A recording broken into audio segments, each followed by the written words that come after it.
There we go. Okay, everybody, thank you for joining us. I have with me here Ryan from Pessimistic Idealism. He has a YouTube channel as well, so I'll put that in the description. You can go and have a look at that. And Jordan from Monistic Idealism, who is another idealist, as you may guess from the names of these channels, his channel will be in the description as well. So I thought I'd just tell you a little bit about my guests here before we jump into discussing Bradley's introduction for Appearance and Reality. Ryan is a history major, and he's very interested in British idealism in particular, not just idealism in general, but British idealism and some of its associated American thinkers, and some European ones and some sort of more recent that followed on from that.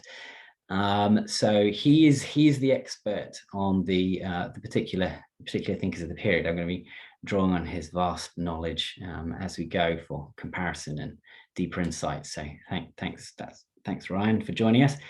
And Jordan is interested in idealism, but I believe most of the stuff he's been reading and looking at is more recent work in idealism, more recent arguments for idealism and monism as well. But he has an interest at looking at the 19th century idealists, early 20th century idealists that we're looking at too. So he's coming a bit more fresh-faced, but very interested and philosophically aware. So I think we've got a good mix, and I'm done a bit of reading, interested to learn more, and going on this journey with you guys as well. So I just thought to kick things off, so you can get a feel for us. I'll just ask each of them how they discovered idealism, what drew them to it, and why they're still so keen about this stuff. Start with you, Ryan. Sure. So hi, I'm Ryan. I run the channel Pessimistic Idealism. I would say that I first became acquainted with idealistic thinking through the writings of Arthur Schopenhauer, and that would have been about 5 years ago. And I gradually progressed through Schopenhauer towards more richer philosophical systems, I think. So I moved on from that to Hegel to the British idealists, as well as the American idealists of the late 19th and early 20th century. And I found their writing and their ideas to be very captivating and very inspiring. And it really inspired me personally to begin publishing videos on YouTube, recording audiobooks, and as well as pursuing my own philosophical interests. Great. Yeah, thanks. Jordan? Excellent. Hi, everybody. My name is, you all know me as Monistic Idealism, but my real first name is Jordan. And how I got interested in idealism was, I guess back it was around 2013, late 2014, I was really interested in substance dualism because of my Christian upbringing. I kind of just assumed that was sort of just a default view. A lot of my fellow Christians were very substance dualistic in their thinking. And I became disillusioned with that view, with the interaction problem and just in general, the dualistic attitude towards, just the body, there's the mind and all that with mental health and everything. And there was a user by the name of Inspiring Philosophy who worked with another user named Johann Rotz, and they published this video called The Introspective Argument. And when I heard that argument, it really turned me on to different ways of thinking, that there is another way out of this. You don't have to settle for materialism. You don't have to settle for dualism. You can instead have something that has the strengths of both without any of their weaknesses. And I've just been sticking course ever since, and I've seen that it's neglected. There's not much out there nowadays about idealism, so I've just been sort of thinking about how to put it in a modern context and other arguments that can help bring the contemporary thinker into this. And it's just been a really exciting journey. Okay, great. Right, well, there's going to be a new chapter with all of this for us. Maybe not quite so new for Ryan, but certainly for us. And so, okay, great. So what I thought then is we're going to be talking about the introduction to Bradley's Appearance and Reality, following on from, if you haven't seen it, I'll put it in the card. I read the introduction out and just sort of explained it a little bit what he's talking about. But this is more to sort of discuss certain points that are brought out of it, maybe criticize some of the things he's saying, compare it with how most philosophers think about things in the more recent or in the current climate, and just how what we thought of it, whether it was inspiring or difficult, etc. So this is going to be pretty free flowing, but I've got a few kind of questions to kick things off. Oh, actually, no, before we do that, sorry, I think it's going to be really helpful for getting a bit of an idea about the book itself, some of the structure of the book, and what happened when it got published, and the reaction to it. And so, Ryan, this is your area. Can you sort of tell us a little bit about the book? Sure. So Appearance and Reality was published by F.H. Bradley in 1893. It was one could say it was the second of his, or third of his major works after Ethical Studies and a book on logic called The Principles of Logic. The book is essentially an analysis of experience and analysis of our common ways of thinking. And Bradley, he takes the reader through a kind of pilgrim's progress, analyzing our different conceptions of what we take to be real or appearance. And he says that many of these conceptions are inconsistent, untenable, and fail to live up to the criterion that we set out from in the beginning, and which he terms intellectual satisfaction. Now, the reception of the book was mixed, but it had generally, in philosophical circles, a positive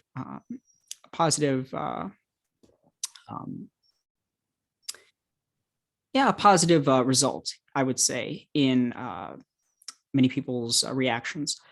The book, it was anticipated as being a kind of panacea or a kind of remedy to many of the spiritual crises going on at the time in Victorian England.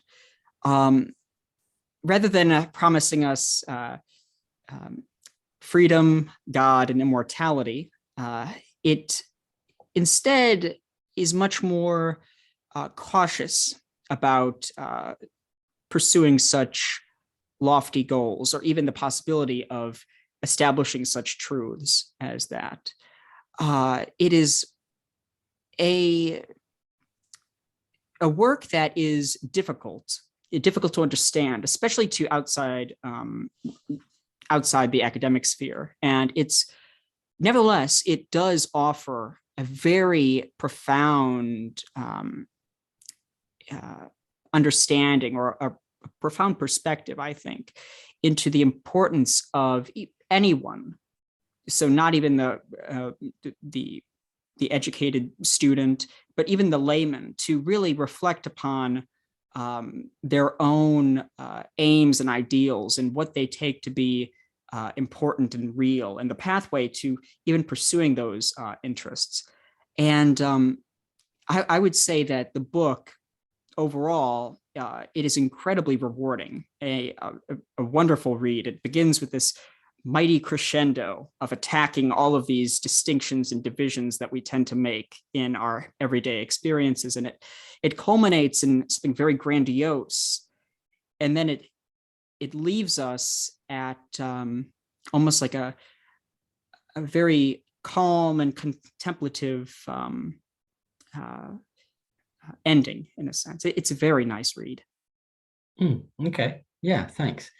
Yeah, so I've read it myself. Well, actually, no, I haven't quite finished the last couple of chapters, but it's how does the title fit with the structure of the book? I mean, there's a link there, isn't there? Yeah, as the title may suggest, there is a theme at work. So the title, Appearance and Reality, it parallels the two divisions, or the division essentially that the book takes. It's divided into two. So there's appearance, which is the first part, and then there's reality, which is the second part. So in Appearance, Bradley, as I was saying before, he analyzes our frequent and everyday conceptions of what we take things to be, the essence of things. So we divide things into things and relations, qualities. We take space and time to be these essentially receptacles that everything real falls into. He attacks certain concepts of selfhood, the relationship between soul and body. All of these criticisms, though, they ultimately are not the end. So rather than just leaving us hanging in a pile of rubble, essentially, conceptual rubble, he then says that, okay, it's not the case that these things don't exist. Rather, they're not fundamental. They're real, but only in a degree. So it's interesting because Bradley, he says that there is really no such thing as a dualism between appearance and reality as such. Rather, reality is its appearances made manifest, and it's attacking this dualism, this division between things in themselves and what things are for us that Bradley's really going after. And he's attacking superficial skepticism and agnosticism with respect to certain philosophical doctrines that were prevalent at the time when he was writing, like the works of many Kantian influence, many British thinkers that were influenced by the writings of Kant and Hume at the time. That's who he was really attacking. But in essence, he attempts to try and tie together all of these inconsistencies and fragmentary aspects of experience into a grand absolute, essentially. So ultimate reality, which he essentially calls the absolute, is the one, essentially, the one in the many. It's similar to what we take to be that into which everything can be reduced, or out of which everything can be explained. It's the infinite. And the book ultimately ends in a very cautious way. So Bradley, he says, okay, we've established certain things, but we still nevertheless have these ultimate doubts as to whether there's a future life, whether or not, so like the problem of evil too, he discusses that. That's very important for him. Morality, even truth, these concepts that we hold very dear. He says that we are in a position that is not, we're not high enough in a sense to make past certain judgments about things with certainty. So he does leave us with having to come to terms with our finitude. But at the same time, though, he says that there is, we should not fear, in a sense.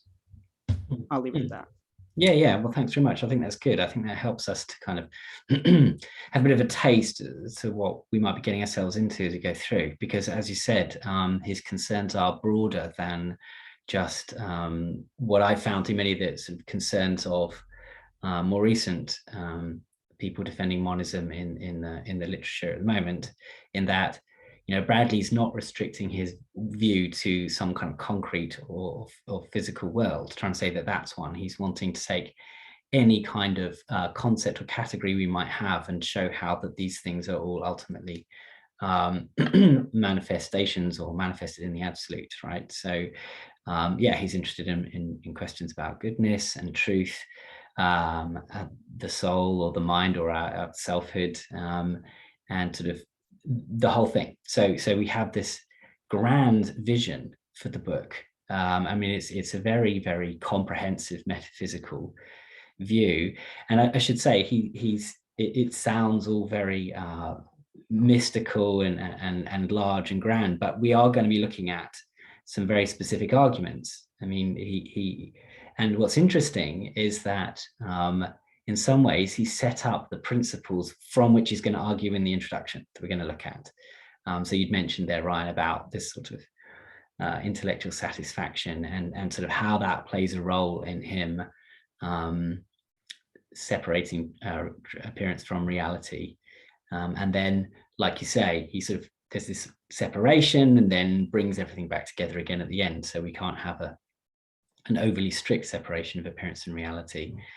But yeah, so it's an interesting place to end up, and I think quite exciting. And I certainly have found it as interesting as you. So thanks for that. Jordan, I was going to ask you that. So this is the first time, I presume this is the first time you've actually been reading the primary text of this anyway. So what were your kind of first impressions and diving into the introduction compared to some other stuff you've been reading and looking at? Yeah, I've read here and there certain pieces of Bradley, mainly because of, I guess, some sort of informal lectures from Ryan here. I've known him for a while, and he's taught me a lot about Bradley, and we've had lots of discussions on this, and he's taken certain chapters and we've just sort of explored them. And I've read some of them on my own, but I've really listened to a lot as well. So you're right that this is really the first time I really sat down and fully really got into the introduction and read it all the way through without pausing and coming back to it, whatever. And the first thing that struck me was how eloquent he really was. It was such a very beautiful way of writing and speaking that I'm not used to as a contemporary reader. Everything is so formal in this kind of almost scientific, mathematical sense, and everyone's trying to be real precise in the analytic tradition, which is also appreciated. There's a reason for that, but there's a spirit to Bradley's writing, and he really comes off as being this character. And there's so much that I've learned about him. I don't know if I'll be able to share a picture of you, but there's this famous portrait of Bradley where he looks like he resembles the world's most interesting man, almost. Remember those old beer commercials? And he really is just this fascinating figure, and it comes out in his writing. And I was really refreshed with what he had to say about the importance of metaphysics and what he has to say about those who want to reject it. I don't know if I'm getting too far ahead if I comment too much on this right now, but what he says is, for those who want to reject metaphysics, if you want to, deny that we can do it, or if you want to say that it's useless, I think he gives very refreshing arguments against that, because we still encounter that to this day, where people think they can just sort of get away with this pragmatism, or that they can have this sort of limited sort of skepticism where we can't get into the ultimate nature of reality, but we can know other things. And Bradley just shows how mistaken that is. And there were some errors with some things that he said there. Would you mind if I shared some of that real quick, or is that getting too far ahead? Okay. Yeah, you can. I was going to just pick up on one thing you said, actually, which yes, go ahead, sure. As well. But keep those questions, because I think it's fine to go to the next. I'm happy with this to go wherever it leads. But I hadn't thought about this before, but his writing style, as you say, is different. It isn't in the sort of the clean-cut, precise, bordering on sterile writing style of kind of contemporary analytic philosophy. And I wonder if how much of that is a legacy of the areas of interest. So we already spoke about how metaphysics, that certainly the metaphysics I've been reading, even those who are interested in idealism, it's still got the sort of focus on what we think of as the scientific world, or what science tries to describe to us, some kind of the concrete world or something similar. In which case it's sort of emulate science itself, and then that is it. And obviously analytic philosophy sort of began with mathematicians' desire to sort of explain mathematics, the logicism project, and so maybe part of that writing style has come from a different area of interest. And so it'd be interesting to know as we go whether you think Bradley could deal with these topics, whether they are even amenable to a much more kind of formal scientific style, or actually if his writing style and I suppose his rhetorical style is part of the message. I mean, as a Marshall McLuhan thing, the medium is the message a little bit. That and for example, my thesis is on Frege, and Frege is the opposite. He's very clear. There's this and there's this, but then Frege's understanding of the world is that we have concepts and they have sharp boundaries, and there's a set of objects that fit any concept. And obviously, Bradley is in a sense trying to instead show the connections between things, and sometimes that's expressed less in an analytic, break things down, scientific kind of understanding and more in seeing the connections between things, which is what natural language tends to do. You know, our language develops and grows. We borrow words with certain associations, etc. But I don't know if necessarily that makes the arguments, the positions he comes to, less rigorous. I'll be honest, I think the jury's out on that one for me. Yeah, I'm interested sort of, because like you, I'm used to having everything very, very clearly laid out, and I'm starting from this assumption, and this is what I prove within these conditional limits, etc. Yeah, absolutely. Oh, go ahead. Oh no, you could go. Oh no, I was just going to say real quick. That yeah, because I agree that, like, I think trying to translate Bradley into this modern kind of formalism we have today, I think could do it injustice. But in no way do I think that invalidates the validity of the arguments, or that they're somehow not as good as today's. I think that would just be a prejudice, to just take one's own time right now as this is the way to do it. I think Bradley is expressing something with content, with substance. He's, like you said, I agree with what you said here about the medium being just as important as the message, if they're not the same. So he's trying to tell you something that not just mere ordinary language can express. I think he's trying to really capture something about the absolute, about ultimate reality, that I think is going to require using language in a bit more of a sophisticated way. But it's also stylistic, and it can be difficult to understand. But ultimately, I see why he does it, and I think it's beautiful. Yeah. Can I just ask, pick on your brain a little bit with this, Ryan? Because I've read something by Tom Baldwin, who when he's as analytic philosophy as you can get, and he looks at a lot of the analytics. I've read a lot of his stuff on Frege, but he's also written some stuff on Bradley and showing some of the similarities and comparing them a bit. And I'm sure I read somewhere that, I think it's in the Oxford Handbook of Truth, that unlike, say, Hegel or some of the people who influenced the British idealists, the British idealists still had that British empiricist sort of element to their thinking. And so the idealist logic, so I've read bits of Principles of Logic. I haven't read any of Bosanquet's logic or anything. But, it's difficult. Okay, but even the fact that that they saw metaphysics as tied up with logic and philosophy of language and meaning, which is exactly how metaphysics is done in the analytic tradition as well. At least they see that language is a big part of it, how we reason, how we do logic. Now, I mean, whereas Hegel's logic is a lot more kind of push-pull dialectical in nature, from what I understand. Is there quite a big break between the way the British idealists approached metaphysics that makes it more sort of accessible to an analytic philosopher than some of the German stuff? I would say that I think it does have to do, so the English or the British idealists, I would say it's that British flair about it with respect to language and clarity and concreteness about it. So with Hegel, the terms that he uses and the ways of expressing things, so like something's in itself, it's for itself, it's in and for itself, it can be very, very, very difficult to grasp. And what's interesting is many people that study Hegel that are German, they read the English translation of it, because it's impossible to read in many German readers say that they just can't do it. Same with Kant, actually. Yeah, it's I think there's something about it. The fact that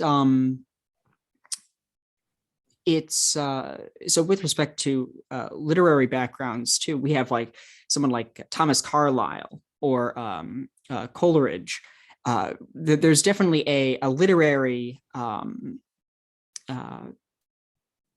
origin with British idealism. So they do have background, or they do have a they're coming from an environment that is fertilized with very rich and imagery, in a sense, when it comes to language, as well as like poetry too. That's something important. I mean, Bradley himself, with respect to his writing style, I would say that it's definitely influenced by his views. he says in one footnote, I can't remember which, if it was in, I think it was in Essays on Truth and Reality. I might be mistaken, but he says something along the lines of as the older he gets, he says that the poetry is much more, does reality more justice in a sense than mere like formal thinking, or even just what philosophy can do. Poetry is able to capture the spirit of concreteness and reality that he seeks to establish or seeks to capture in his own writing style. So I would say that it's definitely there's definitely an interrelation there. But with respect to analytic philosophy and the British idealists in their writing styles, it is a significant break. And I would have to say that many people say that, like people like Bertrand Russell, they have an excellent writing style. I can't stand his writing style. It's very, very dry. And wrong. Yeah, it's almost it's almost tedious in a sense for me personally. But with Bradley, on the other hand, though, it is difficult. It's incredibly, I mean, he often has, like, sometimes he has three different sides of a single question interacting with each other in a single paragraph. And he's personifying both sides. And it can be very difficult to try and keep track of, okay, which side is he in support of? Which side is he against? Mm-hmm. I mean, it can be very murky. And I think that's one of the reasons why there's many different conflicting interpretations of what Bradley is even saying, especially his contemporaries. Yeah, I think it's a very difficult question, though. But so I mean, that we've been talking about the writing style there, but also so as I say, I when I started reading Principles of Logic, he says I think he says at the beginning something like, I'm going to try and keep metaphysics out of this as much as possible to just make it about logic, but it's almost impossible to do that because logic and metaphysics are so linked. And even the bits that I read of Principles of Logic, so I did a bit of a reading group on that for a while, you can see how some of the ways he understood about subject and predicate, etc., and his logic is coming out in his metaphysics as well, exactly. The what and the that and bits. Mm-hmm. So there seems to me this connection, at least in the way he's thinking, and also, as I said, Tom Walden was saying they had elements of philosophy of language in there too, in their metaphysics. The metaphysics are tied up in terms of meaning and, well, thought, obviously, without a spoiler alert, thought and being unified. I mean, thought is and I suppose with the way he understands conceptual framework on being applied to experience as well. So again, I don't want to get too far into stuff that's in the future for us, but does that make, do you think, British idealism at least a little bit more familiar territory, or the metaphysics that they do slightly more familiar territory than if you jumped to, say, some of the late German idealists? I mean, I don't know that much about them, so I would say that there's definitely a progression. I think so. We have so like the German idealists, they were writing in the late, very, very, very late 18th century, and then into the, like, I think when was it 1835? Was that when Hegel died? I can't remember when he died, but essentially in the very early 19th century, that's when the German idealists, they were still around, some of them. And like, I mean, you had Schopenhauer, whether or not he's a German idealist, that's a whole other story. But he was writing until 1860 when he died. And I think there was, during that time, though, so between the German idealists and the British idealists, which came much later, in the later part of the 19th century, there was enough time for it to kind of evolve, I think, into something that is much more, so with respect to things that were going on in logic, like, what's a good example? It's like Bradley, he talks about yeah, well, like Lotze, of course, but he talks about Mill. He talks about Hamilton. He talks about Venn, so like Venn diagrams, things like that.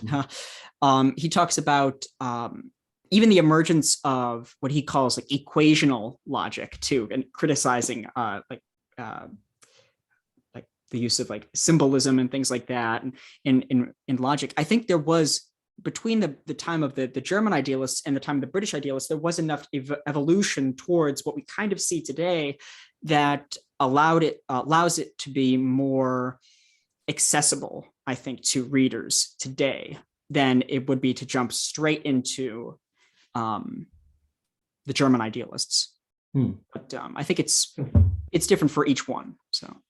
Okay. All right. Well, that's something I'm hoping to pursue and find out a little bit more about. Okay. So thanks, Ryan. Let's get into this actual introduction then, because we've been chatting. So, Jordan, what were some of your thoughts that you were going to talk about? Was these you're gonna start off by saying some things that you didn't like about it or found questionable or whatever you wanted? Well, sure. Yeah. So there's one thing. I guess it's a bit of both here. So I really like what he has to say about how if you want to try to say we can't know anything about ultimate reality, well, you seem to be saying something about ultimate reality. So you're refuting yourself. And I'm sympathetic with that line of reasoning.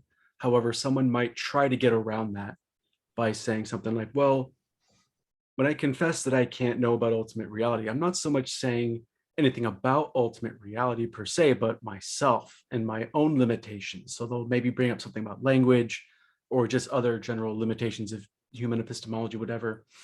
And then they'll try to say that, well, because I can't even know about, let's say, general metaphysical truths, let's say even ordinary objects or just whatever, they say, well, even if I do know something about it, I don't know much about it. And so if I have such limited knowledge there, why would I be able to have knowledge of the ultimate reality and so forth? And I still think someone like Bradley might still have a way around that. They might still be able to object to that by saying something like, well, by you trying to say that you're just talking about epistemology, or I'm just talking about myself as a human and the limits of finite selves, whatever, you are still confessing a metaphysical truth of some sort. You're still implying, you're suggesting and bringing in this metaphysical baggage that will imply something about ultimate reality, such that, reality can't be known, such that there is something that is real, and such that you are you or whatever. And so there is knowledge. And so I think these people who want to try to dismiss metaphysics, I think Bradley's still going to be able to ensnare them and still be able to say, well, your rejection of metaphysics is still going to entail a sort of metaphysical claim or truth of some sort. So you're going to just fall on your own sword. And so I like that Bradley has this attitude of, we're not going to meditate on this too long, because we shouldn't. Those who want to reject metaphysics are really defeating themselves. They are, as he said, rival metaphysicians. They're just coming at this with their own metaphysical view and trying to proclaim they don't have it, and they're just going to try to tear down everybody else.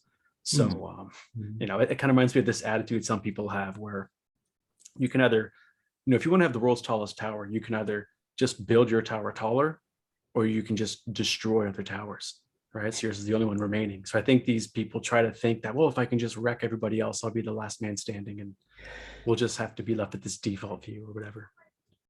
Yeah. So I had a couple of thoughts on that myself. One was that because there's a certain sort of attitude of quietism that's sort of popular in different areas here now, which is one that would say, well, I'm not saying that reality is such that it's impossible to know anything about it. I just don't say anything at all, and so you can't get me for making some positive metaphysical claim.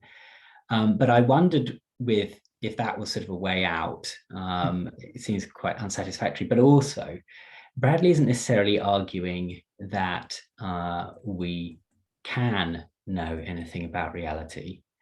He is just arguing that we can't say it's impossible. Because I think I need to sort of have a look at it again, but he's sort of saying if you say it's impossible to know anything about reality, then you're making a metaphysical claim. Now, I wonder if someone who was saying humans are such that they cannot know anything about reality, does that really get around the problem of it being a metaphysical claim? Because you've still got some kind of relationship between human mind, reality. There's some relationship. You're not just saying something about humans, you're saying something about the connection between human reason and reality, or human mind and reality. So I understand what you're saying, and that's an interesting point, but I'm not 100% sure, like you say, whether or not that is sufficient. One other little thing I was going to say to you, Jordan, as well, as you mentioned, you sort of came to idealism from sort of a faith position. I think something that I find interesting that kind of comes out of Bradley's initial pitch about what the possibility of metaphysics is, you could take it as saying that, look, we all do metaphysics. There's no way to get around not doing metaphysics. If you say you can't do metaphysics, then you are yourself a metaphysician. And I think there's something for in that we could, it's easy to get tied up in debates about atheism or theism, or some of these other debates that already come loaded with certain concepts, because you have certain concepts you're dealing with.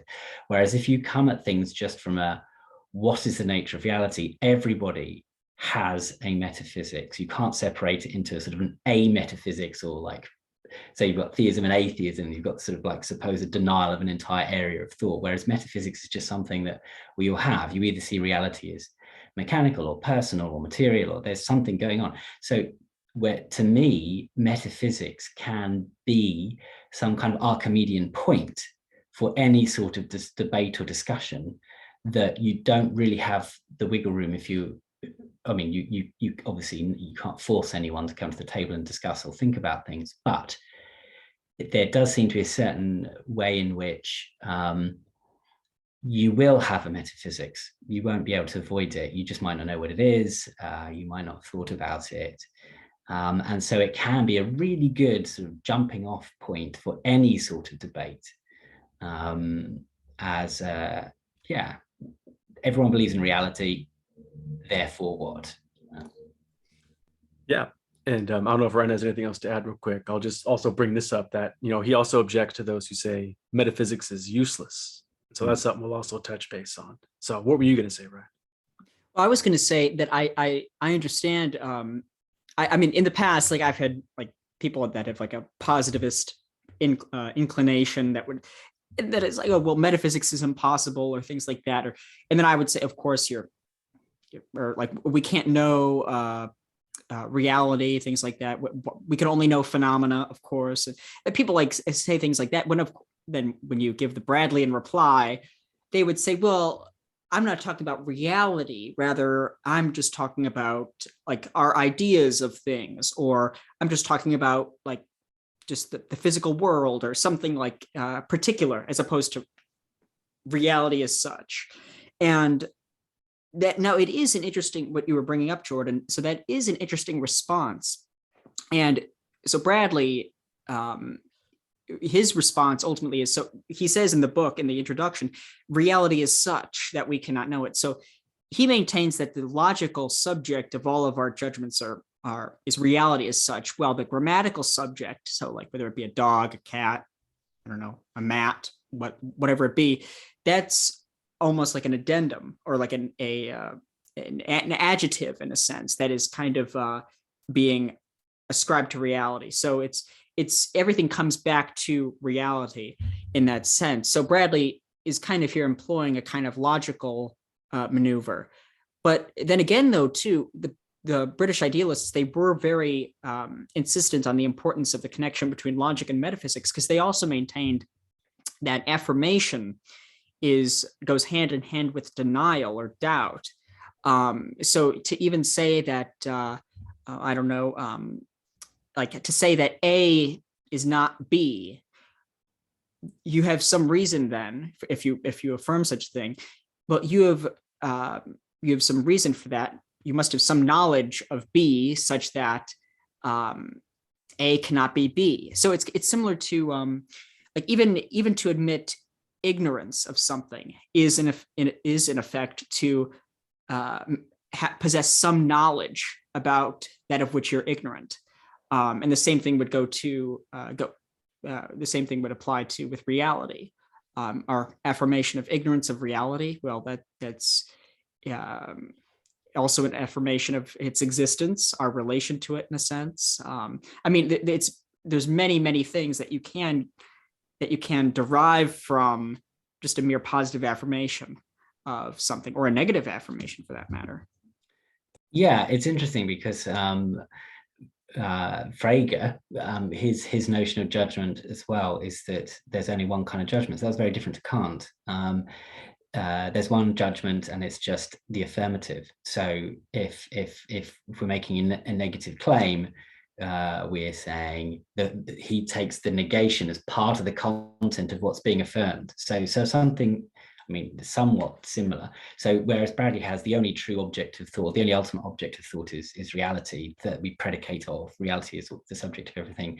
Similarly, Frege, and for those who've watched the other Frege videos on YouTube, you'll see every judgment that is passed is taking the thought and saying it refers to this object, the true, which a lot of interpreters take to effectively be reality. So there's even that element in the analytic tradition. Obviously, what happened was that as logic developed from its sort of Fregean roots, the notion of judgment kind of got removed, and any of the sort of epistemological or cognitive elements of our reasoning were removed, and it just became about what follows from what. In some ways, truth got dropped out of it. It just became a truth value. We assign truth values to propositions, etc. But what we're interested in is, suppose P, then let's see what follows from it. So it's just about the connections between thoughts and not about the actual content of those thoughts and what was specifically true.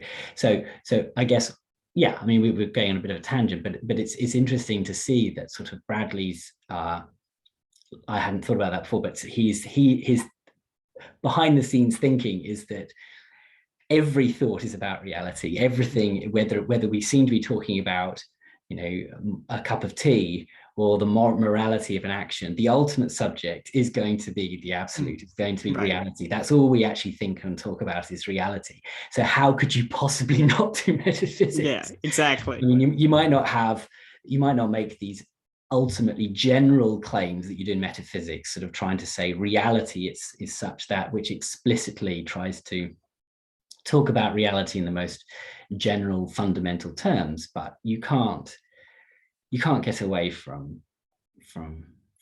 reality, obviously, and people try to do it in different ways, but yeah sorry, I'm getting all excited here. No worries. I thought that was excellent. I agree with all of that. Yeah. Okay. Well, that's good. Oh well, let's start off with some accord. Yeah. Great. Okay. So, did you have another thing, Jordan, or shall I go on to the next question on my list? Sure. Yeah. One other thing I'd like to add is, Bradley does address those. I want to say that metaphysics is useless, and I think that's a beautiful transition, because what you were talking about right there, the ubiquity of metaphysics, does get into this, right? These people who want to say it is useless. Well, is that true? Are you saying this is real? If you're saying this is real, that sounds like a metaphysical claim. So people who want to try to dodge and say, I'm just a pragmatist, bro, like I'm just talking about what's useful. Well, you're still identifying such that this is useful. And of course, this brings into, other background assumptions about normativity, value and all that stuff. So like, Bradley once again kind of shows that these people are just once again falling into the same trap as these other guys. So as before, so it's self-defeating, and I don't see how it isn't useful to identify what actually is the case. If we're trying to, let's say, achieve any sort of a goal, right? I'm trying to find something in a forest, whatever, a certain kind of a tree. Isn't it wise to deduce, like, okay, well, here's, the steps I can take to get to that, and it really is the case, right? If I'm mistaken what's fact from fiction, and I'm not distinguishing anything at all as what's real, how to, it wouldn't be as useful to try to, consider what happened in a fairy tale, to be like, oh, well, maybe I'll just go look for the fairy and then maybe they'll help me find the tree. It's better to take in what's gone in through your experiences to identify them, to categorize them, have conceptual coherency about it, so you can actually navigate that world and do what you have to do. So once again, metaphysics is ubiquitous, as you were just bringing up. Mm-hmm. Yeah, so on that, and I'm interested to actually hear from both of you a little bit, but Bradley also seems to suggest implicitly, when he's dealing with the second argument, that there's a certain attitude about those who want to do metaphysics that seem to be happy for you to ask questions about ultimate reality if you do it in poetry or in religion or in art. And there's all these other ways in which we try to express things that seem to be difficult to express scientifically or in normal language. And yet he seems to think that for some reason, people single out metaphysics and say, well, you can think about reality as long as you don't think about it in sort of a rigorous, rational way from first principles. So I'm interested to know whether or not either of you have experienced that or can sort of could understand why there could be a specific, maybe potential hostility to doing it in a rigorous, rational, kind of systematic, structured way. And whether and maybe more from Ryan's point of view, whether or not there were specific philosophers, because obviously it's before the logical positivist movement, so whether there's specific philosophers that Bradley sort of has in the back of his mind, or the type that he's sort of having to feel like he has to deal with early on. So with respect to those particular philosophers, back in the early or mid 19th century, there was a British philosopher by the name of William Hamilton, Sir William Hamilton. He was a pretty big deal in British philosophy. And he was a proponent of what's come to be known as the relativity of knowledge. And it's before like the theory of relativity, like that's like Einstein relativity. Well, there was a theory of knowledge that was known as the relativity of knowledge. And it's essentially, we can only know things that are as they are relative to our faculties. We can only know, we can't know an ego in itself. We can't know an object in itself. We can only know X in relation to Y. Whenever we try to pursue certain kinds of metaphysical speculation, we end up in antinomies or paradoxes, whether or not these be substantial or not. There was a lot of hostility, and you get this too in people that are much less well known, like Henry Mansell, who is another British philosopher who was actually a theologian, who was a kind of proponent of this, believe it or not, because it leaves room for faith. It leaves room for the mystical side of our nature, in a sense. So maybe these questions aren't meant to be pursued by rational thought. They can only be meditated over in a sense that is it's reserved for the faculty of faith rather than that of rigorous thought or metaphysical speculation. So kind of like all knowledge is sort of conditioned. Mm-hmm. Right. It's also interesting too. So you also have people like Herbert Spencer, who is more well known than the other people that I've mentioned. He was actually very popular among the general public. He was essentially like one might consider him like a public intellectual, or like that you might find on YouTube today, kind of like someone that spouts aphorisms and whatnot, or like pop philosophy, pop psychology, kind of like that. But he also maintained a kind of relativity of knowledge, but he did postulate like an absolute. He just called it the unknown and unknowable. So he said like, okay, yeah, we can't know anything about the unknown and unknowable, but somehow minds and matter and all that, it's all relative to that, but it somehow emerges from it. Essentially, there was a lot of unclear thinking going on at the time, philosophically speaking. And there was a lot of, I guess, sloppy agnosticism, if you want to call it that, that was propounded. But it's interesting, though, because there is, I think, a lot of hostility to metaphysics because of the word. I think that's unfortunately, yeah, metaphysics is just the name because it came after physics in the chronology of books. But many people think of it as, well, metaphysics. Well, they think of physics and then they think of like, okay, physical objects and things like that. And then they think of, wait a second. So this a supernaturalist kind of like, oh, well, this is like mystical or something, when that's not the case at all. I think the word, if you ask a poet essentially what they see when they are, or what they're writing about, what they're trying to express, they might express something that the common sense person, or the common sense, I mean the common man, they wouldn't reject in any they wouldn't reject it. They'd be happy to go along with it. And then on the other hand, though, if you have someone in like an ivory tower that uses big words and employs lofty and woolly language and uses words like metaphysics, that could be kind of unpleasant. It could be kind of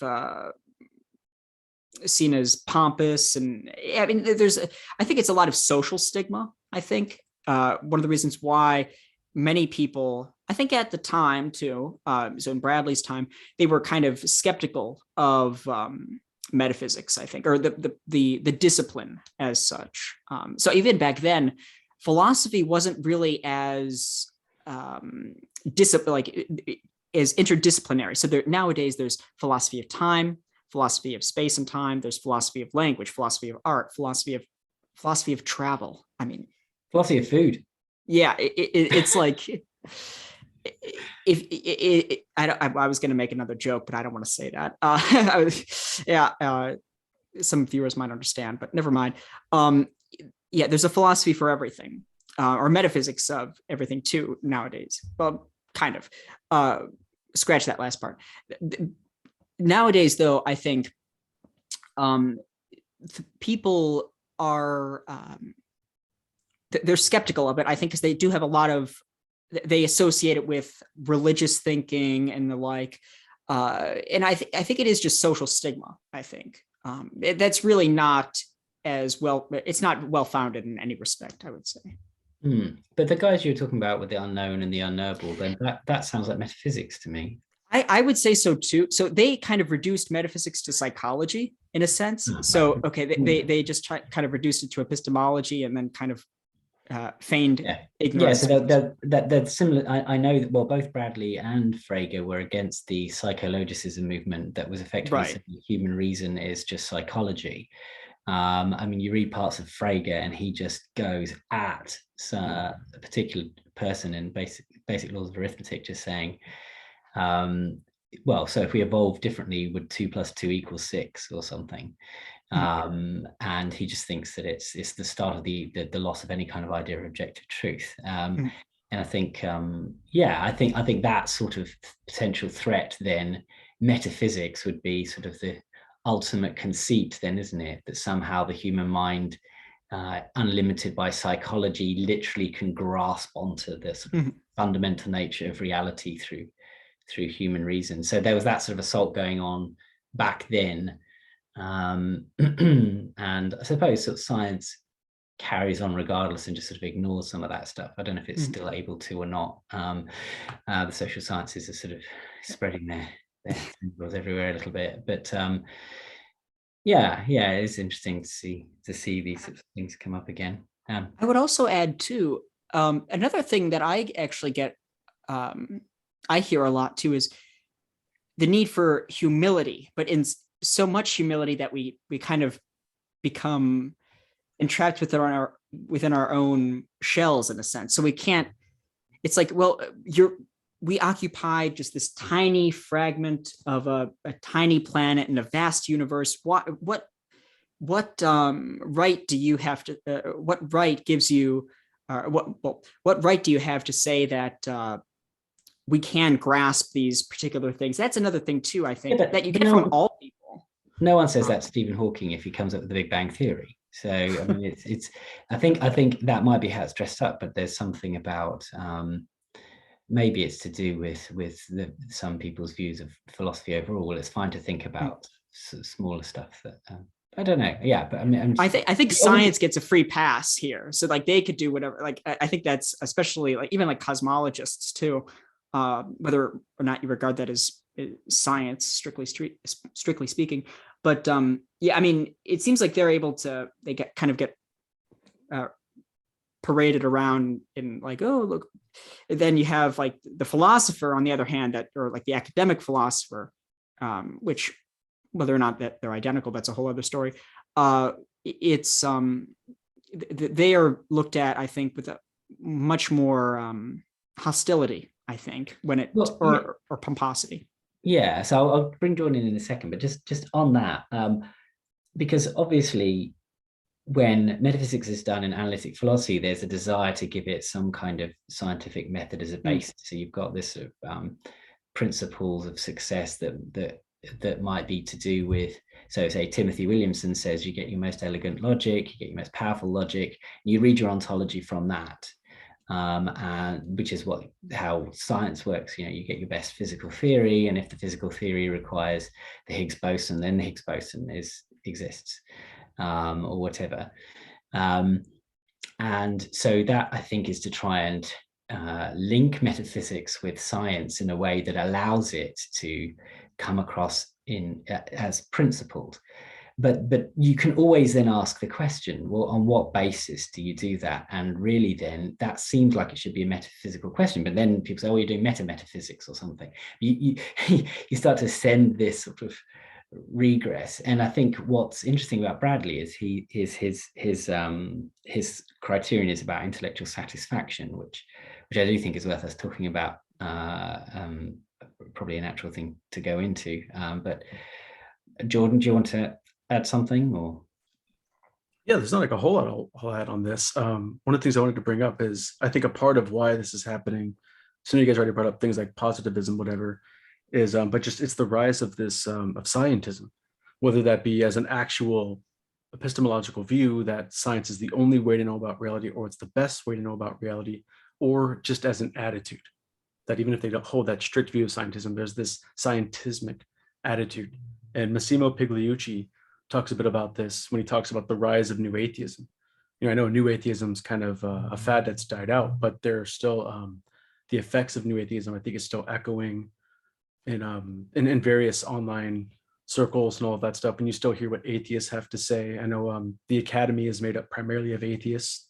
If you look up in the Phil Paper survey, lots of philosophers and so on are atheists, and there's this attitude that science is the way to go. And I hate to use this analogy, but it's almost like with the cave, with Plato's cave, where these are sort of like the shadows, and metaphysics is the sun here in a sense, where I see science as easier than metaphysics. We can, if we want to know, for instance, like, hey, does eating this diet and doing this routine, does this help you build more muscle mass? Well, we can just measure that and run some experiments and figure that out. It's really simple. We can figure out the structure of how these things behave, but metaphysics goes deeper than that. Metaphysics gets to the content of that structure, the substance of that structure, and identifies what it is instead of what it does.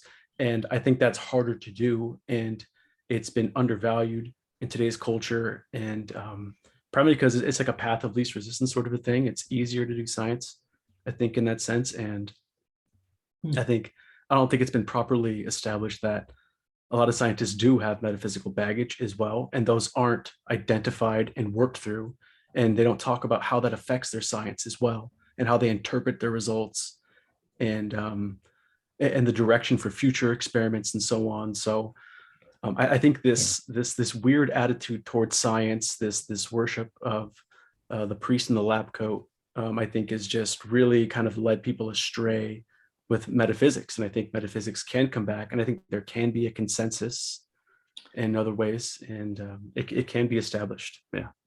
Yeah. So on that, Jordan, so obviously, as I said in the introduction, your association with idealism has the stuff I've seen in your channel, for example, is to do more with modern defenders of idealism.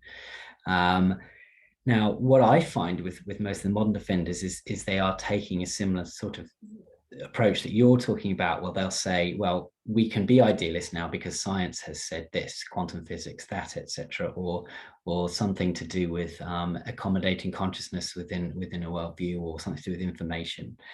And I heard so Kastrup, who's quite a famous defender of idealism on YouTube, I heard him sort of quite angrily react to Philip Goff in a debate, when Philip Goff said, well, I don't think we need to add all this extra stuff that you're adding to the scientific story. And Kastrup said, well, what extra stuff? I'm not adding any extra stuff. And it seemed to be that, you know, so that you've got the sort of the shut up and calculate idea of science, that science doesn't tell you anything about reality. It's just a system for doing calculations and making predictions. But most people don't think of science that way. Most scientists feel as though they can interpret their theories to say what that tells us about the nature of reality.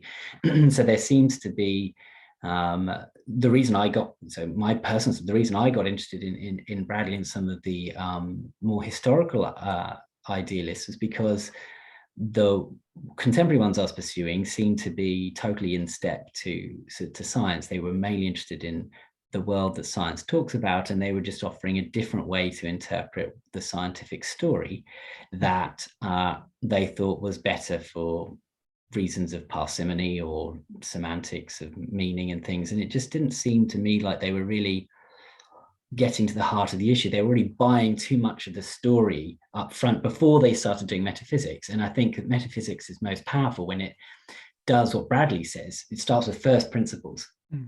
And then tries to sort of say, well, this is my metaphysics. Where does science fit in my metaphysical worldview? I want to account for science. I mean, they're not anti-scientific. They don't think science is useless or a waste of time. Then that they accept the theories of science. You know, some might think it's true. Some might say, well, it's not true. It's something else. But they want to account for science within a broader conception of reality.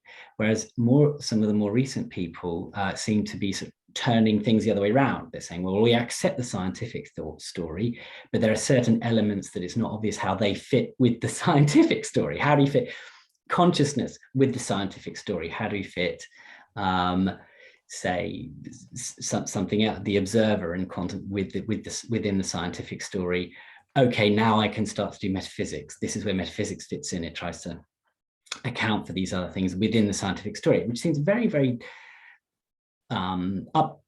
upside down view. I mean, so metaphysics, as Ryan alluded to, just means after physics. And I think wasn't it Aristotle's book? He had a chapter on physics as a natural world, and then metaphysics that was to do with sort of more abstract stuff. Yeah, I think it might have been like the after physics, the scholastics. I think that category.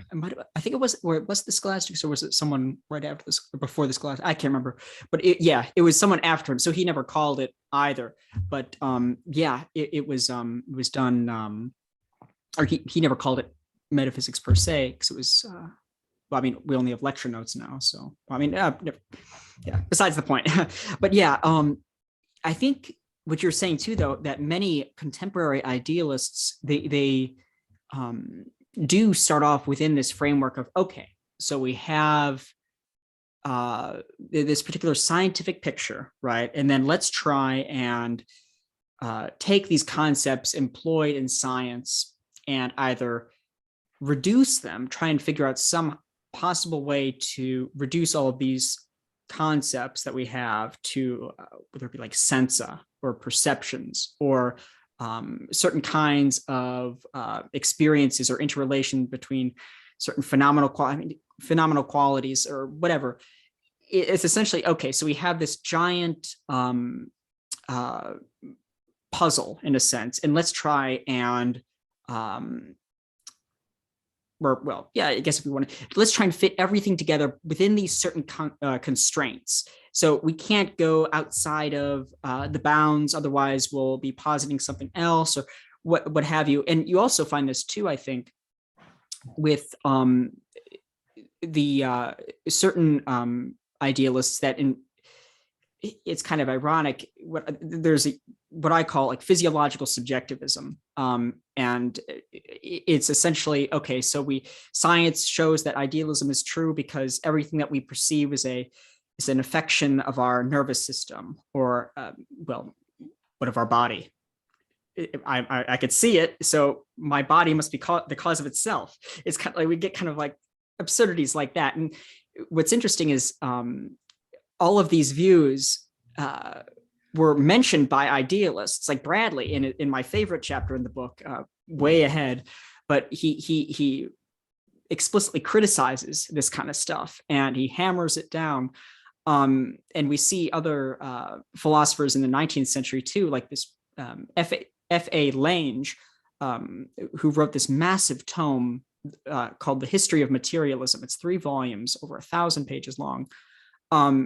He actually says that, okay, well, look what physiology and look what the sciences are telling us. So they're saying that, okay, we can only perceive inverted images on the retina, so we don't see things like that. So that's kind of like it's interesting that we kind of have a resurgence of that a little bit again, even though for 100 years it was dead and buried. Again, though, now going back to the British idealists, now they take a very different view. They pursue what's been called like the standpoint of experience. So there's many different departments of experience or different layers. So there's the scientific world, there's the world of ethics, of morality, there's moral experience, and none of these can really be reduced to any other. Exactly, yeah. None of these can be. We can't reduce moral experience to mere sense experience, nor can we reduce it to perceptual experience in a sense, because it's clear that we don't. We end up in puzzles and paradoxes when we try to, like, for example, the problem of other minds. This is kind of like one of those things too. It's like, well, there's other people, so there's clearly other people with other minds. Now, functioning within this particular standpoint of, okay, all of our knowledge here, it's through our sense organs or through our by means of sensations. Well, sensations clearly aren't people. So how on earth are we going to try and reconstruct the world of experience from a reduction, essentially, to something that's an abstraction?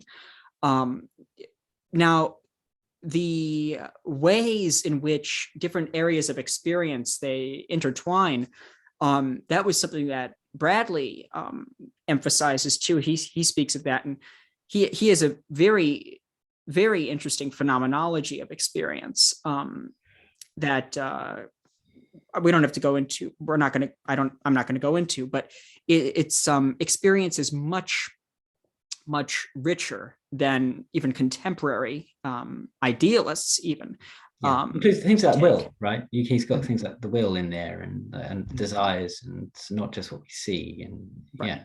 yeah. And in the this, as Bradley calls it, or immediate experience, everything that is essentially, it's the this, or my center of experience. It's like the aperture through which reality is for me, in a sense. And it's not mere patches of color or discrete sounds and things. It's almost like a continuum, and everything crystallizes within that. And it's much more, I think it's a much more elegant and accurate, personally, view of the nature of experience. Yeah, and I think that if you're wanting to explain everything, trying to start from physical particles is going to be quite a challenge. Whereas if you're starting from the rich complexity of human experience, I think you've got a lot more scope to, and why that's, to me, is the obvious starting point anyway. But I just want to jump into it because it's so easy to get run away with this stuff. But so Jordan, obviously I'd mentioned there a little bit about what I had found looking at some of the more modern idealists and monists, and we've had some conversations about this before. And as you know, I changed my PhD thesis away from a certain sort of topic because of this. How have, I mean, and you're the one that initially brought up sort of criticism of the scientistic worldview. Do you see that has sort of infected some metaphysics. I mean, obviously there's the other sort of metaphysics that people do, where it's just to do with philosophy of language and things, which isn't so much philosophy of science, but certainly more of the popular stuff. But they're not idealists. They're not even thinking that way. But yeah. So anyway, just sort of your comments on that. What do you think? Yeah, I think it has unnecessarily restricted our view of the world, but not only that, it's also, in a sense, almost left it too open at the same time. And I'll have to break down what I mean by that a little bit. So people right now are like, when you hear what a lot of these people who talk about the scientific sort of view of the world, how we should value science over it all, they do sort of have this attitude, this sort of weird agnosticism about ultimate reality or about the fundamental nature of existence. And so in a sense, they want to say that they are open-minded about things, that they're willing to look at the evidence and so forth. But when you kind of dig down as to what's meant by evidence in this worldview and what they're really open to, it's not as open-minded. They sort of limit it to what they want to call, quote unquote, physical phenomenon or quote unquote natural phenomenon. But this isn't really all that well defined in the worldview. And when you really get into what science is, when you actually listen to what some of them have to say, we're talking about the empirical world. We're talking about what we can experience. And on those grounds, I think the idealists can infer all sorts of things. But if we're limiting what we can infer from experience to just what we can measure, what we can repeat, what we can quantify, and we're just stopping there and saying, well, that's about it. Well, we're going to miss the bigger picture here, because that really only, in my opinion, I think science only really identifies the structure of these phenomena. So I think if you're limiting your metaphysics to this and you're just focused on structure and dynamics, you will be left with a very barren view of reality. You won't really even have much of a view of reality. And I think that's why sometimes they react so harshly to metaphysics, because hold on, you're trying to get beyond structure and dynamics. You're trying to actually get at the substance of existence. And to them, I'm sure it's probably causes some anxiety. They're not here to defend themselves right now. I'm just going off of my own personal experiences with people who are more into this attitude. But I think the effect it's had on their metaphysics has just, it's definitely led away from theism. It's led away from moral realism. I think it's opened the door to more of a liberal view of politics and all that stuff for various reasons that I can delve into, but not necessarily in this video. But it's because there's definitely patterns in the beliefs of these people, and just like with religious people, there's, with these atheistic, scientific people, there's an attitude there. And so I just think their metaphysics has just really been damaged because of that. Yeah, okay. Yeah, so interesting to hear your thoughts. Thanks, Jordan. Okay, so I think maybe let's, because we've been chatting for a while, let's get back to sort of the introduction that we're looking at. So it's been really nice to talk about some of these broader scale stuff, and really the introduction is good time to do that. But so I've got a couple of questions I think be worth looking at. So, well, I'll throw out. So one thing you guys can say something about, if you like, is sort of the third part of Bradley's introduction, where he's saying about, yes, maybe. Well, I'll limit it to this, and then we'll go on to something else I think is interesting to talk about. But so in his C argument, he's addressing the potential complaint that everything's sort of been said before, or there's nothing you could want beyond the old philosophies. And his reply is something like, well, every generation needs to rediscover this, re-express this themselves. They need to put it in the context of their own problems, their own situation, and kind of even if he didn't seem to be saying it's definitely the case. There could be something completely fresh and new, but even if not, that doesn't make metaphysics useless or pointless or somehow complete. And some of the things that, well, especially some of the stuff you mentioned, Jordan, is that maybe there's not been a riper time than now to try and rediscover some of these old philosophies and to re-express them in our current context. I mean, I was thinking long and hard about the tagline for my channel, and I ended up with old wisdom for a new world. Because I as much as I'm interested in the 19th century, and it's important to understand their thinking in the context that they had, there's similarities, I think, between the Victorian crisis of faith and kind of a wider crisis of meaning that the 21st century is bringing to us. And I've got a couple of young kids, and then it's like, well, what do you tell them? Mm-hmm. There's so much mental health problems for young people.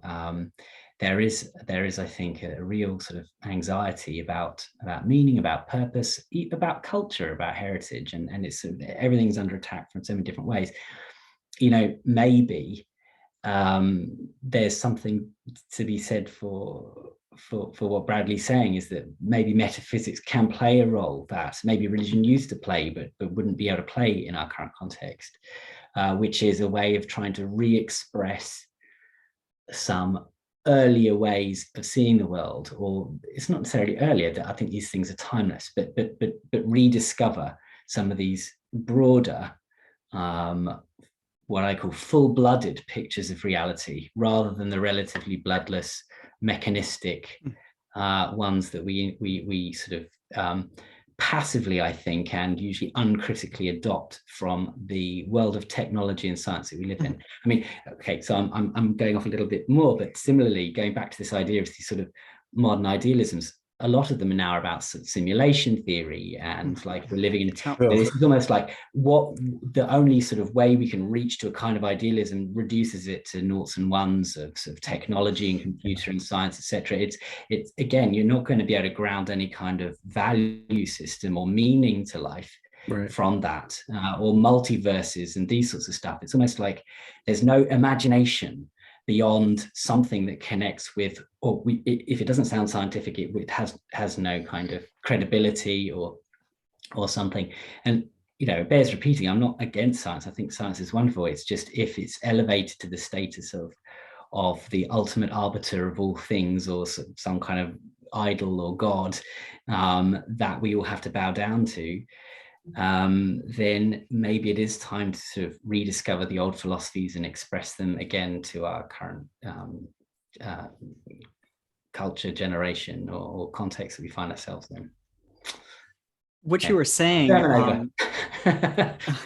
what you were saying about like simulation theory and like multiverse stuff, and how these idealistic systems, or systems that claim to be idealist, that are being propounded today, it seems to there's all this hype, and then it's a letdown in a sense. You kind of you're not satisfied. It's like you expect something kind of substantive, in a sense, that I think many readers that were anticipating a kind of an answer to all these questions of like, okay, the nature of the soul, and when they were reading of Bradley and things like that. Okay, so what now? Like, will we have immortality? Will we have this, that, whatever? It reminds me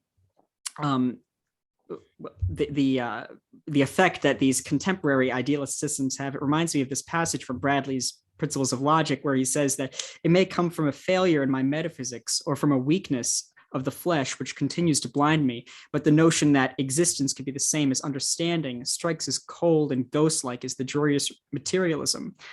That the glory in the end, glory of the world in the end is appearance, leaves the world more glorious. And he then goes on to say that, but the sensuous curtain. So, well, let me back up a second. That the glory of this world in the end is appearance, leaves the world more glorious, if we feel it is a show of some fuller splendor. But the sensuous curtain is a deception and a cheat. If it hides the colorless movement of atoms, some spectral woof of impalpable abstractions, or unearthly ballet of bloodless categories.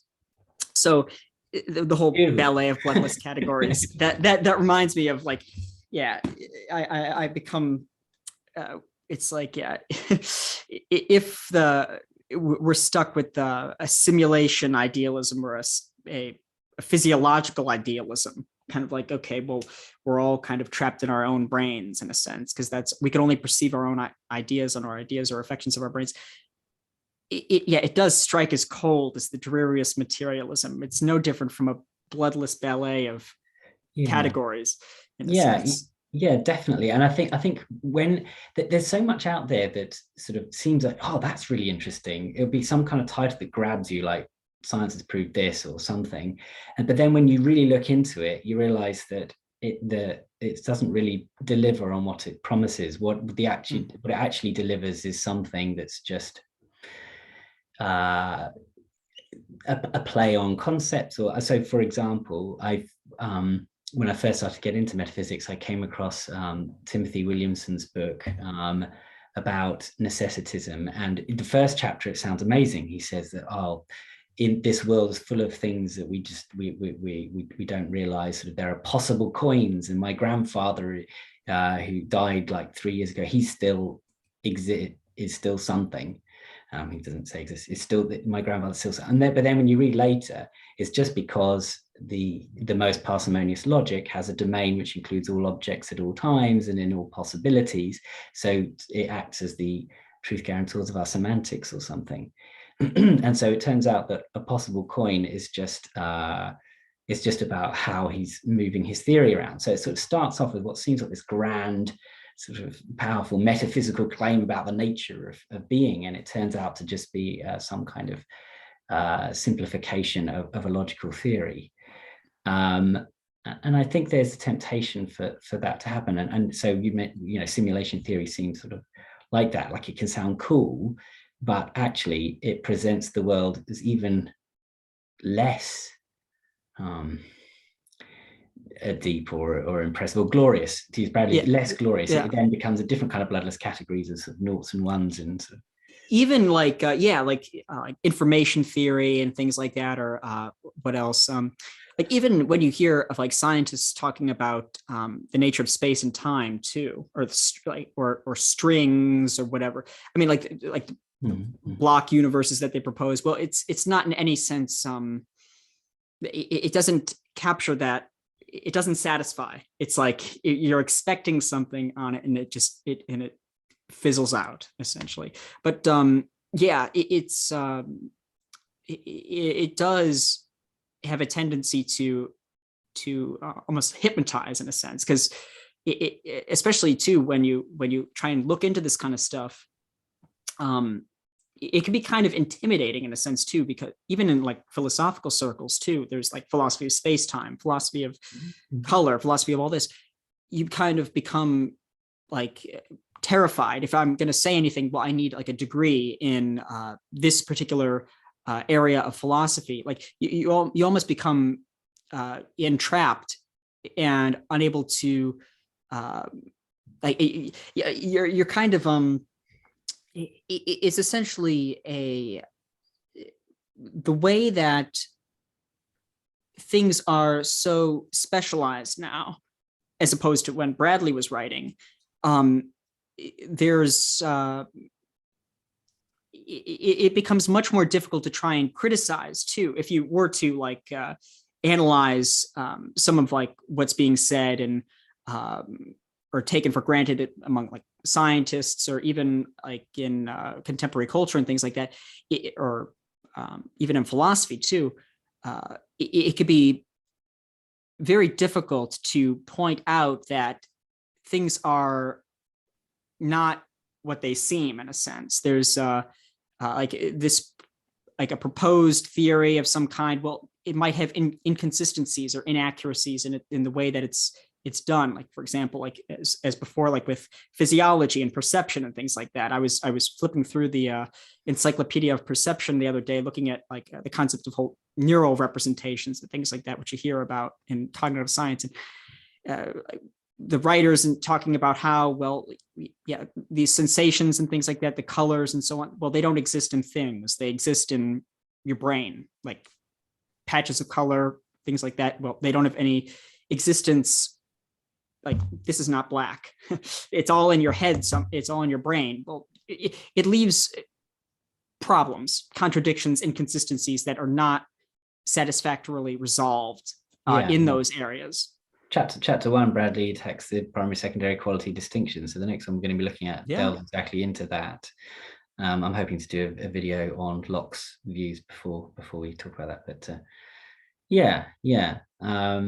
That was all over the place though. So that was, but I tried to, at the very end, tie it down to that whole issue of satisfaction, which I think you wanted to go into more. Yeah. One thing I was also going to say on that, and sure. And get George's thing, is that sometimes, and partly why I'm doing the channel in the format that I'm doing it, and why we're having these discussions and we're going slowly through things, is I think there is, and there clearly is a sort of, for want of a better phrase, a sort of a spiritual hunger for something, for something more, meaning, value, etc., beyond the kind of neoliberal life that we find ourselves living. And these sort of headlines about quantum physics or something are really appealing, and they sort of, but they aren't, they're not transformative enough. They're sort of these ideas that can slot quite neatly into our current way of viewing the world, because they're just saying that, well, you already view the world scientifically, but hey, science has said, well, maybe to try and account for different wave collapses, or we've got all these other multi-universes out there, and that sounds cool, or but then actually, conceptually, that can make your life feel less meaningful, because there are billions of me in different worlds or whatever.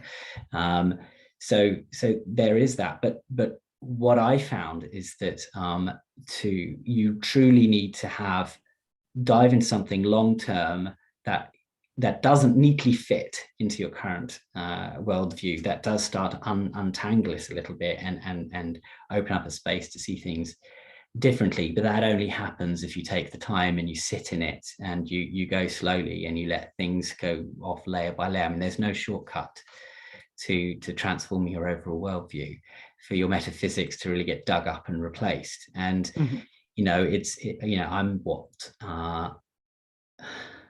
think I'm 11 years in now to studying philosophy in a formal way, and then years before that thinking about this sort of stuff. And it takes a long time for that to happen. I'm hoping that as we go through these people slowly and systematically, and whoever comes along and follows on things, that can start to happen, hopefully. Anything on that, Jordan, or should we go on to the... Yeah, let's move on to the next topic. Yeah, so maybe we'll talk about these two things together. So you can talk about Bradley's notion of intellectual satisfaction, or the idea that metaphysics is about trying to satisfy a certain part of human nature. But also, I wanted to ask about whether or not, because obviously one of the drawbacks of metaphysics seems to be that it's very hard to get a consensus, and we're talking quite generally about the British idealists said this or this or whatever, but obviously there's a lot of variation in the metaphysical views of the British idealists and others. Do you think that metaphysics, there's possible to get a consensus on metaphysics? Whether you think that the metaphysical consensus is something that just sort of happens below the radar as such, like you'd mentioned, sort of a scientistic or materialist metaphysics, or like Jordan, you'd mentioned people in yourself and in religious context maybe automatically have a dualist metaphysics. You've got the natural world, the physical world, and the spiritual world, or something. Do you think the consensus is possible? Do you think metaphysics done in sort of a philosophically rigorous way influences that, or is it purely reflective? Is it just a case of unpacking your own biases or intuitions? Or, I mean, you might have something more to say on this, Jordan, since it sounds as though you underwent a shift in your right. metaphysical thinking. Yeah, because I know Bradley sort of has this idea of metaphysics as just finding, what is it, bad reasons to justify. Oh gosh, I'm butchering the quote. Ryan knows what I'm saying. Oh yeah. Well, can you say it, or what do you remember? Metaphysics is the finding of bad reasons for things that we believe upon instinct, but the finding of said reasons is no less an instinct. I think that's what it is. Something along those lines. Yeah, and I understand that, but it's in the preface. Yeah, it's one of his episodes. So we skipped the preface, but it's yeah, that's pretty good. But but I'm gonna have to kind of disagree with Bradley on that. I understand why he would think that way, especially if you go to understand human psychology. But I do think that we're not just, I don't believe in this atomistic view of humans. I guess I don't think we're just merely just these individuals and we're just all individually trying to figure it out one by one.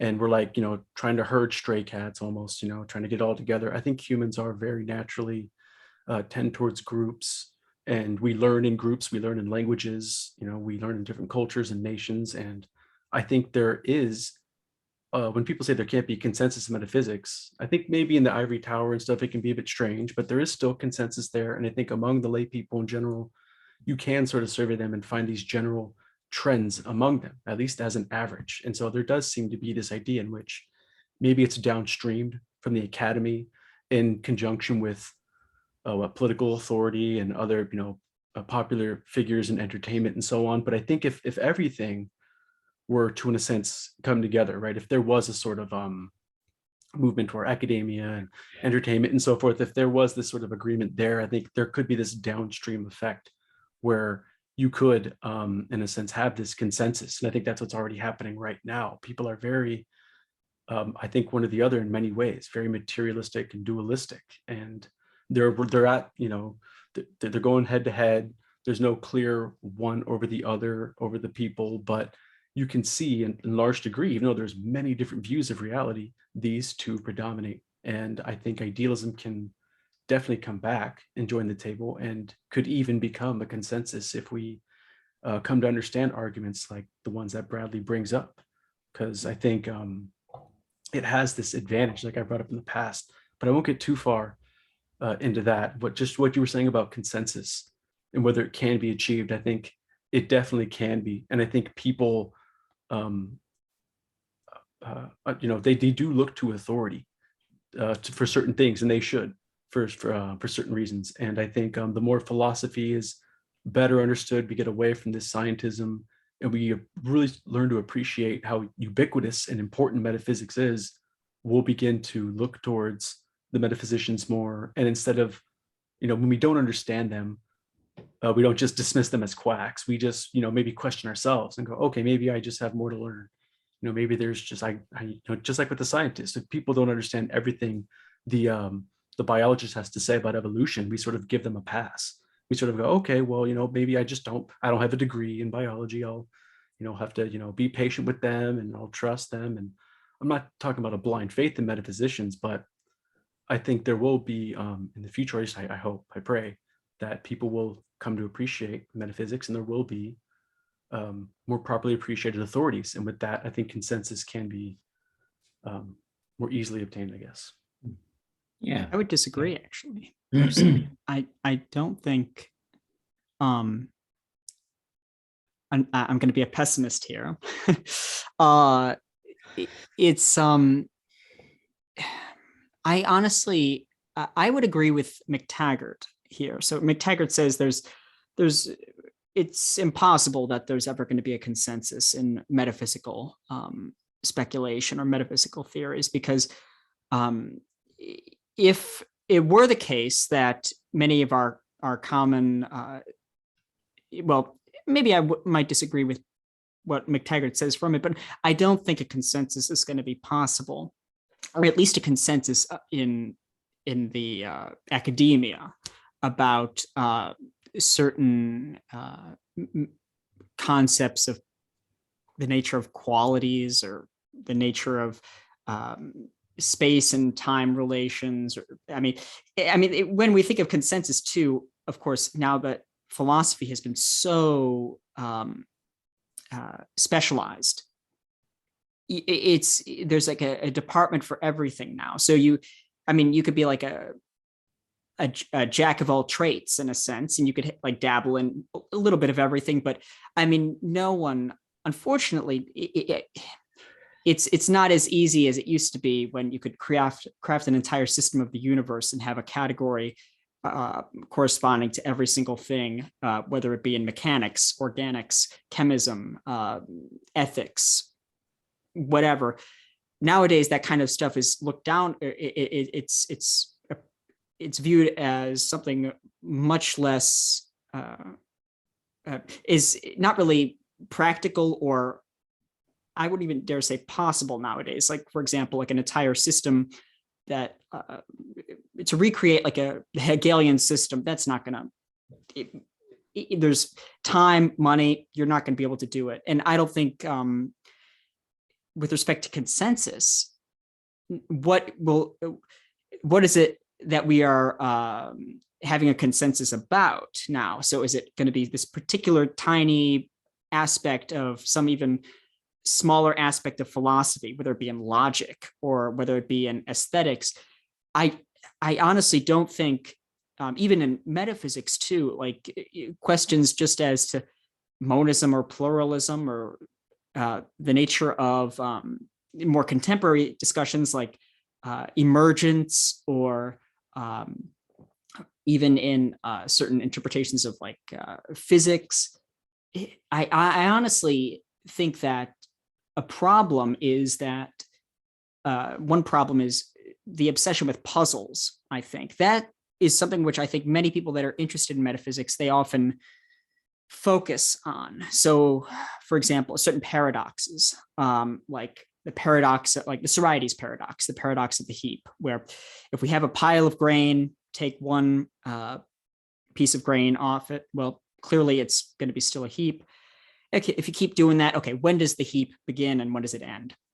I mean, someone could spend their entire life just focusing on something like that. Now, whether or not the entire philosophic community is going to have a consensus with respect to whether or not something's a heap, I don't really think that's very important per se, nor do I think it's very practical to even do something like that.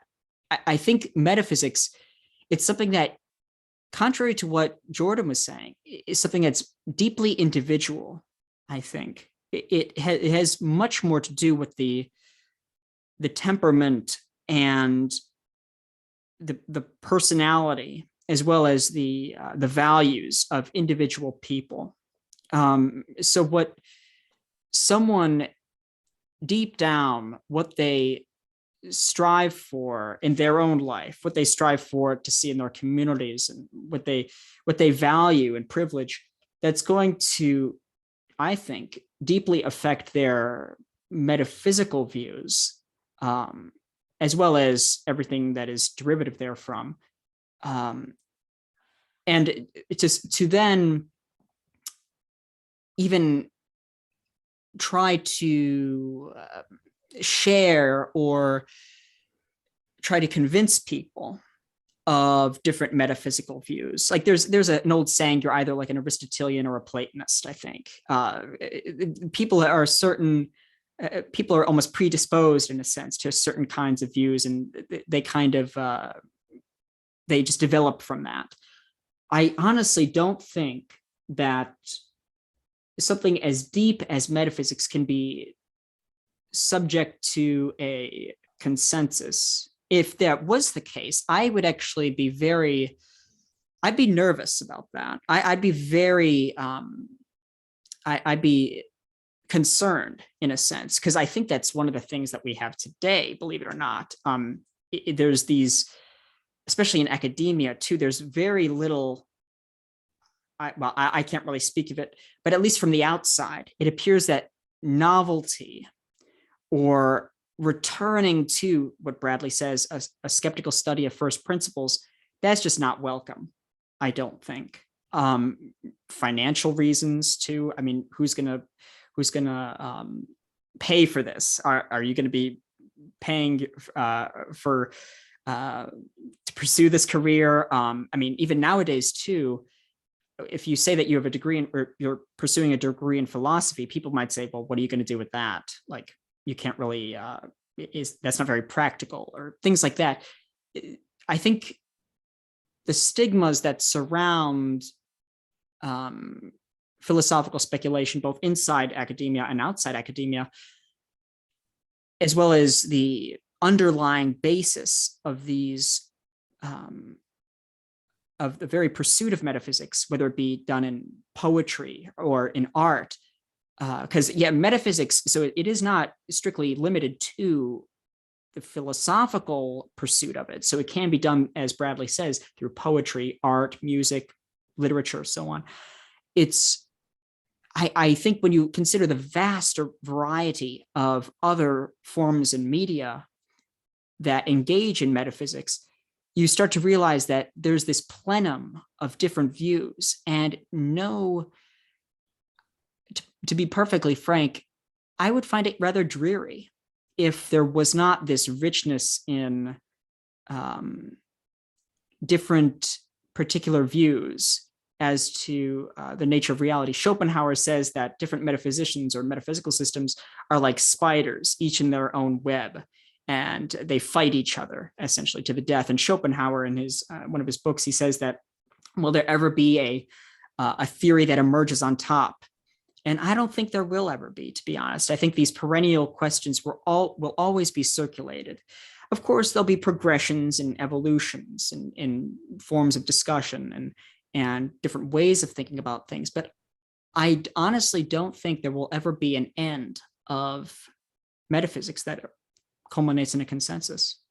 Yeah, well, I mean, there's yeah, interesting stuff. Okay, so I mean, there are different levels of consensus, obviously, aren't there? I mean, we can debate the Socrates paradox and whether that's an issue of vagueness, or we have a different kind of logical system or whatever. But there are these sort of underlying assumptions that sort of seem to undergird things. I mean, there was a survey done, I've seen it a couple of times, it's often quoted, and I think it was done by, I think it might have been Chalmers and someone else. So they just went and asked philosophers some of these deep foundational questions and just tallied up, this percentage of philosophers said this, and it's quite funny, the ones that came out. So something that Jordan sort of pointed to, some of the biggest ones that had the most obvious swings were things like for atheism, for example, and other things that they ask about your theory of truth, and most people were correspondence theorists, a few deflationists and that sort of stuff. But if you look at them, the thing is, I once saw someone quoting it in an interview with a philosopher, and the response was exactly the right one, saying that, yeah, well, you say most philosophers are correspondence theorists of truth or whatever, but most philosophers haven't looked at theories of truth because of the specialization you're talking about.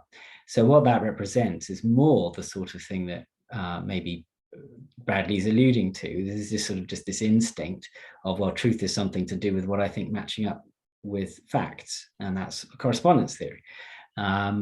Or just that the discipline as philosophy, especially analytic philosophy, has distanced itself from it as sort of philosophy's often religious roots and become more scientific roots. Well, that means more atheists gravitate to it.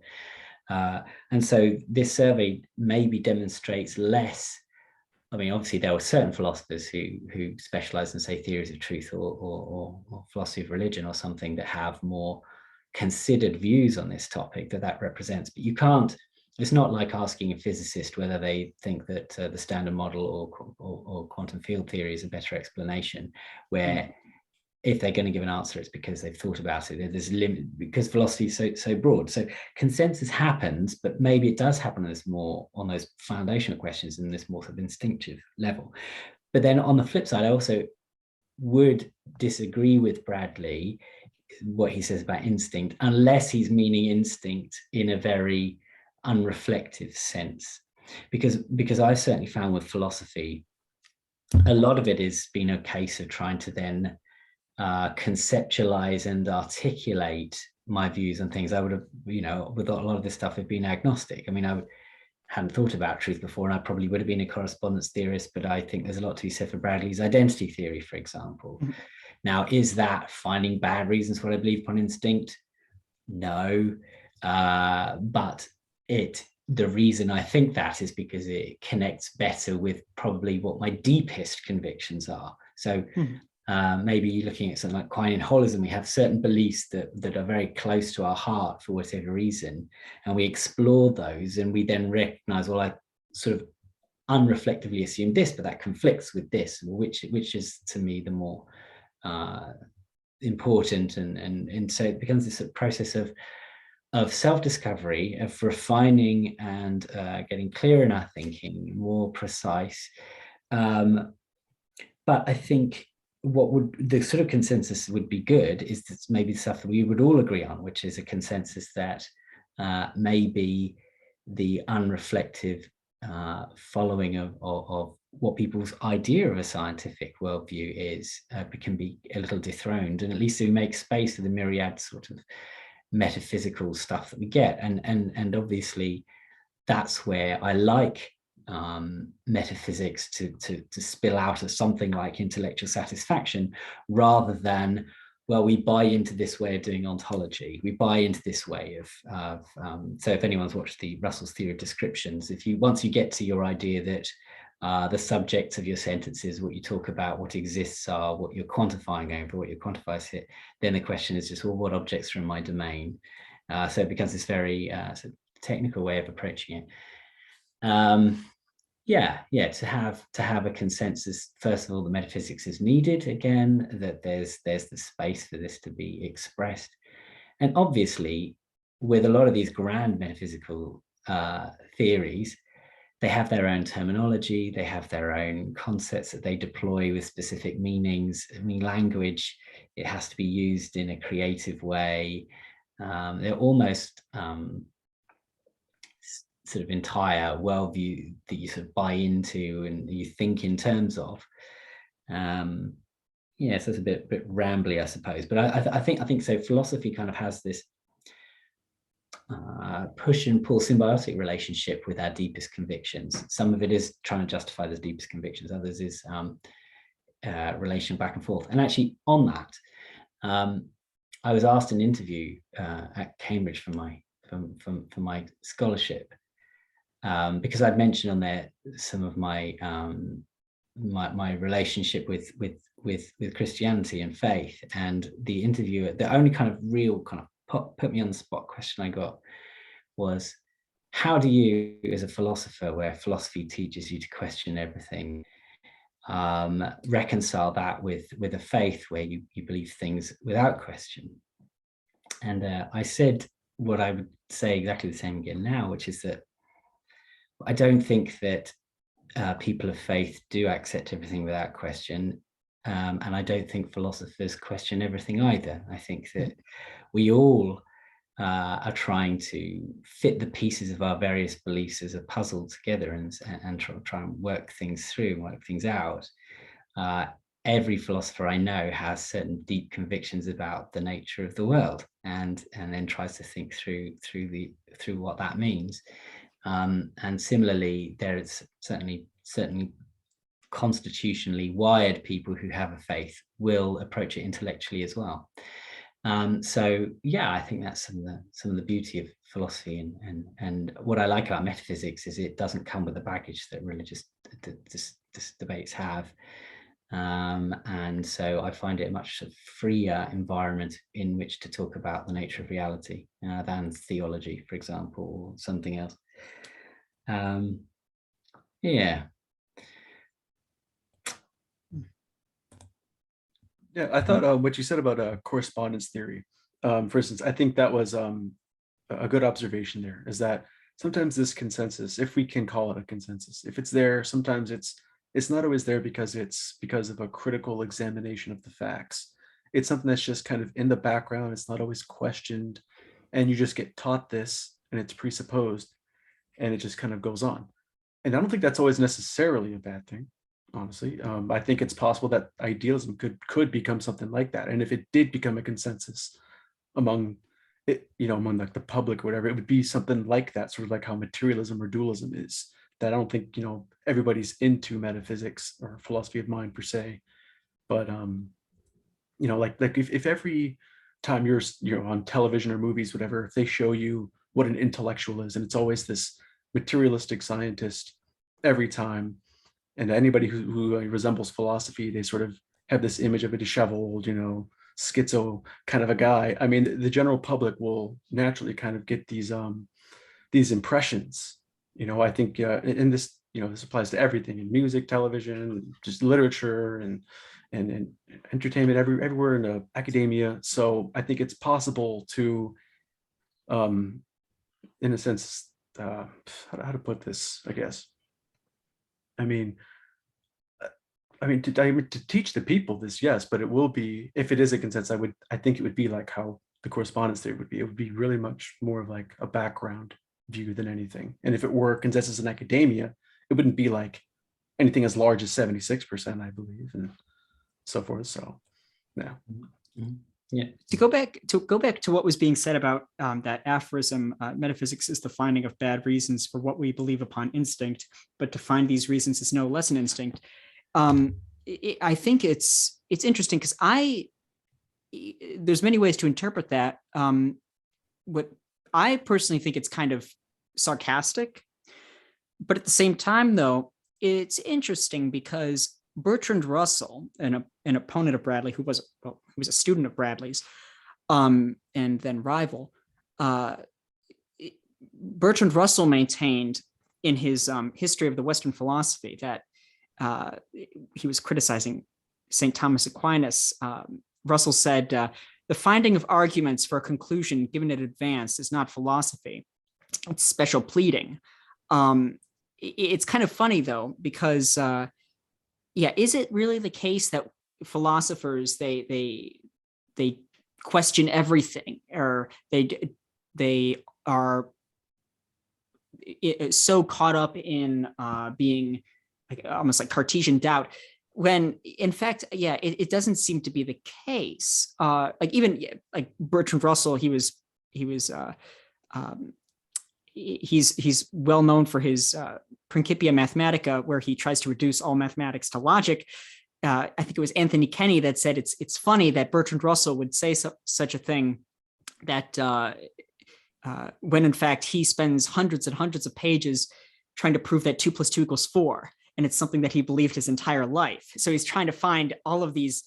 I mean, if you try and open up the book, I mean, it's indecipherable. It like all of these symbols and so on, all these elaborate and complex proofs for something that's 2 + 2 = 4. I mean, it's kind of like whether or not that's a bad reason to believe something that you believe upon instinct. I mean, that's another story. But it's there are certain things, though, I think that philosophers do carry with them certain kinds of guiding principles that illuminate their path forward. And I think intellectual satisfaction is definitely one of those, that hunger for completeness and coherence. It's something that is, of course, instinctual. I think we have it in all. It encompasses our entire life, and it manifests itself in different ways. There's definitely a satisfaction that enters itself into moral experience, aesthetic experience. That's, as you were saying in one of your videos too, it's not mere taste, like David Hume, like with aesthetic judgments, things like that. It's not mere just fancy. It's something that's much more spiritual. And it is something that is perennial in a sense too. We're able to identify certain kinds of we encounter the sublime, and we're able to appreciate it. We're able to look into certain situations and be met with something that is humbling in a sense, but there's also at the same time like a satisfaction, like an awe at the power of certain aspects of experience. Whether it be when you go into a museum and you basically absorb what is being what's there on display for you. And I mean, there's the richness of culture, art, literature, whether it be in music. There's always, with the creation of such media, as well as with the consuming of it, or the receiving of it, or the appreciation. That's probably a better word than just consuming it. Appreciation, I think. That's there is a give and take there, in the sense that there's a satisfaction in the feeling, or in the striving to make it concrete, and like an idea to try and solidify it in something that's preserved. But at the same time, there's a reward that is fulfilled in understanding it and appreciating it. And I think that's something which Bradley, he himself tries to make use of heavily. he frequently points towards, okay, we have this particular principle that's our guiding light. It's infallible in a sense. We cannot dispose of it without utter ruin. Not just himself, but anyone that would dispose of such a principle, whether or not they recognize it as such, they would thought and just every activity or every aspect of our human life, it would be radically changed if we were to set aside such a criterion, I think. So I'm going off on a tangent. I'll let you continue. Yeah, I think obviously it's important that for him it's intellectual satisfaction. It's not sort of satisfaction. Right, because he does distinguish. He does say, well, this can't be. It would be impossible for a satisfaction of our whole nature, nor does metaphysics. It demands such a satisfaction of our whole nature. But yeah, so you are correct. Intellectual satisfaction. That's what he strives for. Yeah, and what I think, as we talked just before we started this discussion, as I've said to you guys before, is that what's interesting is that's not actually a million miles away from where a lot of debates in even analytic metaphysics come down to. If you with some of the philosophy of religion debates as well, often it reaches a certain point where you've got one theory over here, you've got another theory over there. Even in science, I mean, we've now got different sort of accounts for quantum mechanics, and then the question is, well, which theory is more elegant, or which is more parsimonious, or which is your stronger system, and then say, well, that's the one we go for. But that's not a matter of, well, you have to further justify that the most elegant, strong system is the true one. No, instead it's, well, strength is something to do with its practical uses or how explanatory it is.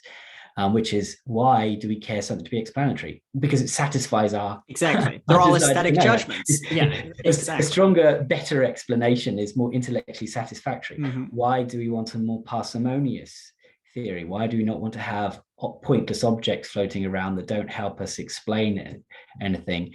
Well, because it's less intellectually satisfactory if we have unnecessary components in our theory, or it's aesthetically worse.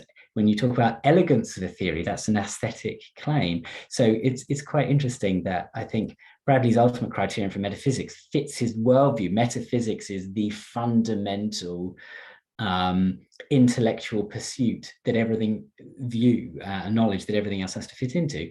And so there could not be a criterion for it that was intellectual and the satisfaction element says we're looking for something intellectual, but it's judged on the basis of its capacity to satisfy us, which is something to do with aesthetics. And I also do think certain practical, it has to be, I think, workable in terms of how you then live or act or whatever, because he has that ethical, moral strand in it. So, we can talk about this a little bit. We do need to wrap things up quite soon. Sure.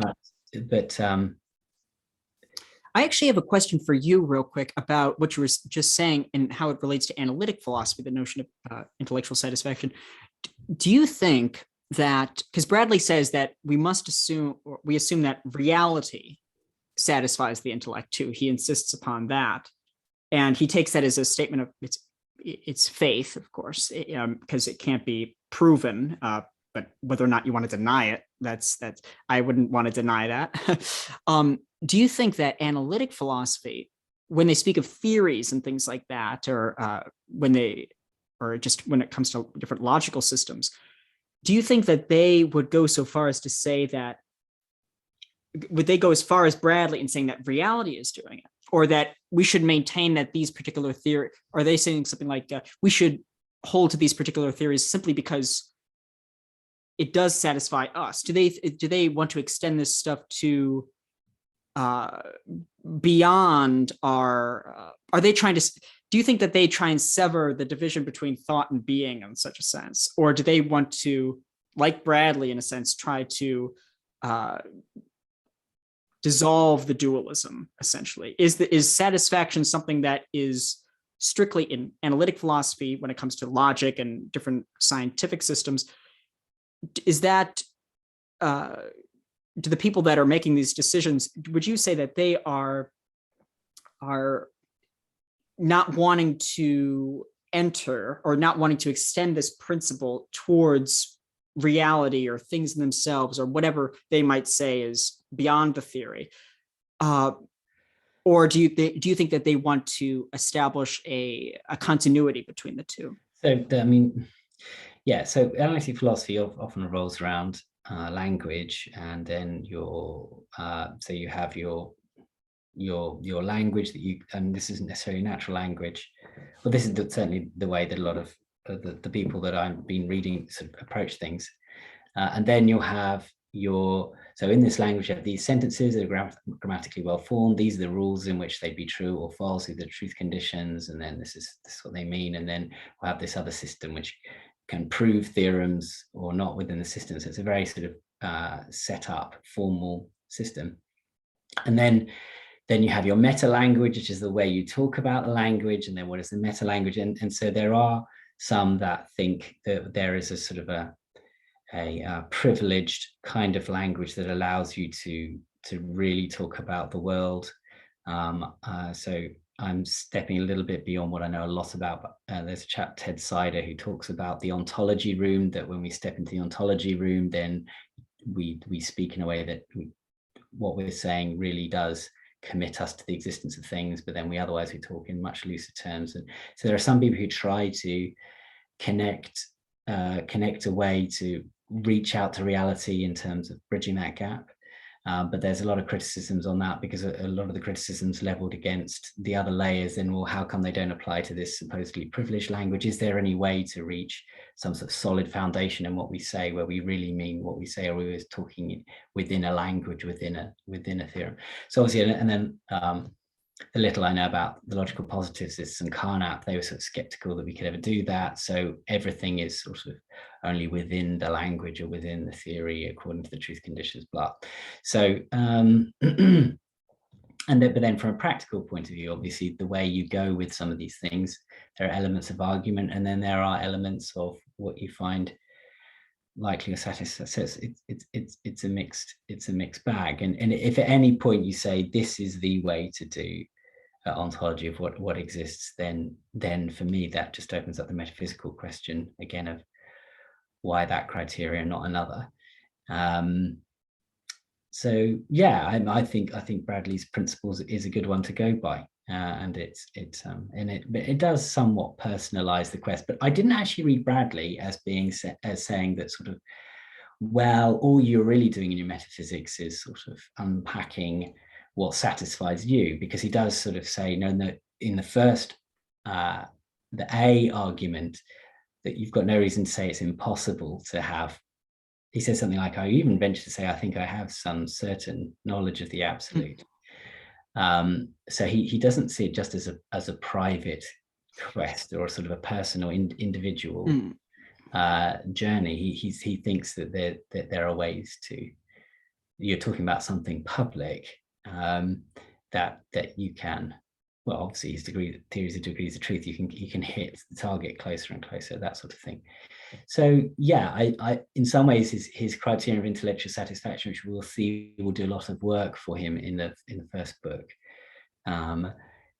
isn't in some ways a million miles away from what I think is the general practice in analytic philosophy and probably scientific approaches as well. That once you're getting outside of a theory and you're comparing theories with each other, you have to rely on these outside of your theory criteria for it. Yeah. Right. Okay. Well, this has been great. I think we're about 2 hours now. So yeah, I'm sure we could keep talking, but that I think that's been quite good. We've the introduction was quite open, so it allowed us to talk about sort of metaphysics broadly and some things like that. But haven't heard from you for a little while, Jordan. Is this something you want to sort of? No, actually, it seems like a good place to sort of leave off. I think we'll start getting into a lot more interesting stuff when we get into chapter 1 and see what else Bradley has to say. Yes. So of the first chapters can be a little repetitive in some ways. He uses the same kind of argument style to take down various concepts. But I think what will be helpful for us, and we're discussing it, is, well, first of all, we'll have specific arguments to sink our teeth into, try and think about the structure of them and how convincing they are. But also, it's helpful to see why he's targeting these certain concepts. So why is it important to show that the distinction between primary and secondary qualities is problematic. So that's the next one we're going to look at, how that's tied to indirect realism and bits and pieces. So we can talk about all of that. Yes, so we're getting into some specifics. We've had a great chat, I think, about some of the broad level questions and ideas about metaphysics and where we are now and how it relates to our culture. So hopefully that's been good, and you guys have enjoyed it. Those who've been listening along, and congratulations for reaching this point. And big thank you to Ryan and Jordan. You've been excellent companions on this, and look forward to continuing this conversation as we read further through the book. Yeah, thank you very much. Likewise. Thank you very much. Take care. Looking forward to next time. Thank you. Take care, everyone.